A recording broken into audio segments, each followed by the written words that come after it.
Hola, y en este video te muestro cómo hacer fotos con Apple Watch Series 11.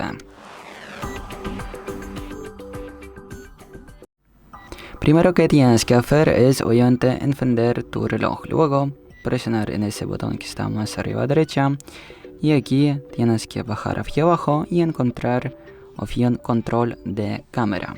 En nuestro iPhone va a abrirse la cámara, aquí podemos ajustar nuestra foto, podemos desactivar el temporizador, cámara frontal, trasera, por ejemplo vamos a activar el flash, live photo activado y etcétera, y podemos ya hacer una foto con nuestro Apple Watch. Y bueno, si os gusta el vídeo, si esta información ha sido útil para ti, deja un me gusta y no olvides a suscribirse al canal. Hasta luego.